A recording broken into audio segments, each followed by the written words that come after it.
Taking a look at our drought monitor for this week, not too bad out there. We did see a little bit of improvement, and it is important to note that this does not include Tuesday's rains, so next week's should look even better.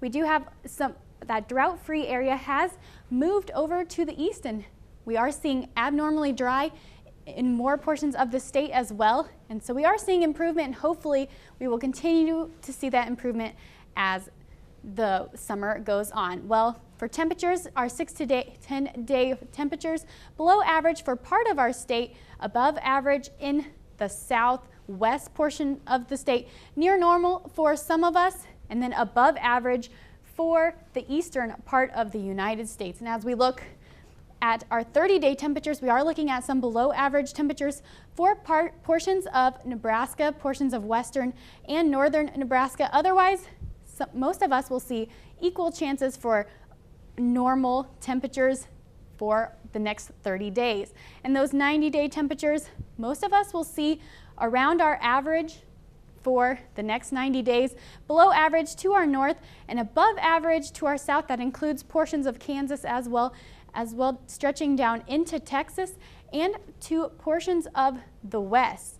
Now, 6 to 10-day precipitation, we could see above average in South and North Dakota.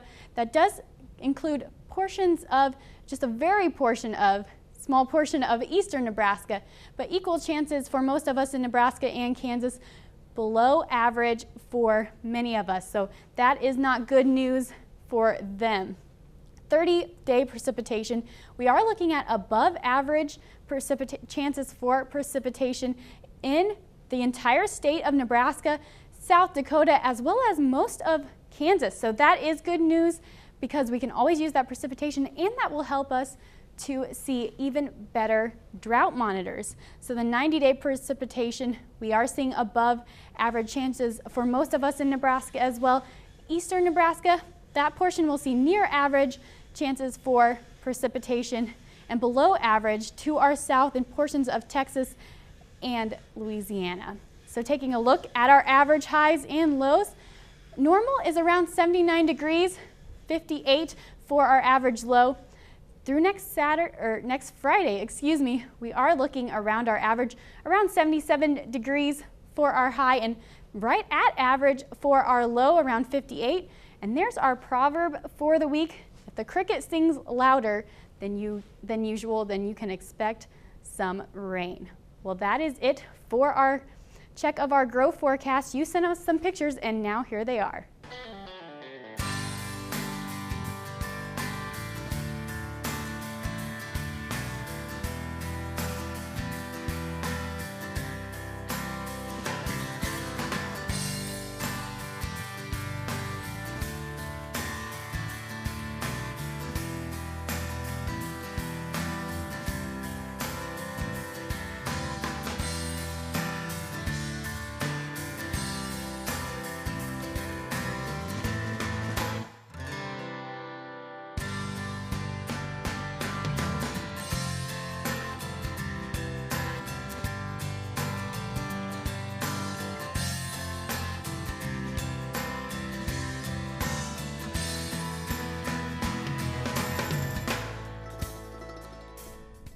And for now, we have your market analyst here with us. And Jeff, you know, we've been looking at these prices and corn especially. Let's look at that first. How's that been doing? You know what, and that's the thing, since we've been talking, prices did go ahead and, they worked their higher up until the first part of May.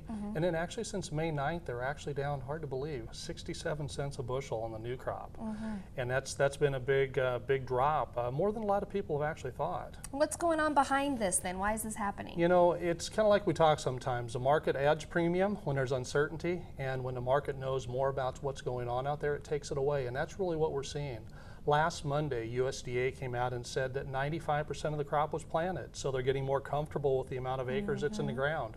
That actually means there's only about 4.6 million acres left. Most of those are up in North Dakota, Minnesota, Wisconsin, and Michigan, so we're getting close to getting this crop in the ground. Also on Monday, a crop report came out and gave us an idea of what the condition was like. It actually rated the crop at about 76% good to excellent. Now, to put that in context, there's only been 2 times in the last 28 years when the rating's been higher on this first report. Really? Yeah, and then those speculators we talk about sometimes, they've been selling. Back when the market peaked, they owned about 1.3 billion bushels of corn is what they'd bought. And actually, as of today, we'd estimate they're down to about 780 million bushels. So they've been selling on, as this market's been getting more known to what's going on. Exactly. Of course, weather impacts this all the time too, right? Most definitely. Right. It definitely comes into play. So I know we always ask you what you expect to happen, but can you put anything on it, some thought behind it? What do you think? Yeah, I'd say over the next couple weeks. We got another crop report coming out next week. That'll shed a little bit more light on what's going on. I think we're going to find a little support below us. You know, $4.47 is about where we're at for new crop corn today. I think $4.46 in that area is going to give us a little support. But if that level would break, it'd take us all the way back to the January 10th low of $4.35. And as far as coming in the fall, what do you think will happen there then? Yeah, and that gets to be a harder one, I know. If the weather stays good and everything stays like it is and we get the acres like we think, we're probably back down close to $4. But there's getting to be more talk out there if we have some better conditions and weather and we end up having a little bit better yields than expected.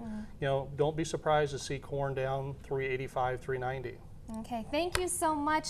Heartland Farm Partners, check them out if you have questions. We have contact information, of course, on our website as well, nebraska.tv. Click on NTV's Grow. Thank you again. We've got one segment yet to come. They are our farm family of the month. We're excited to introduce them coming up next.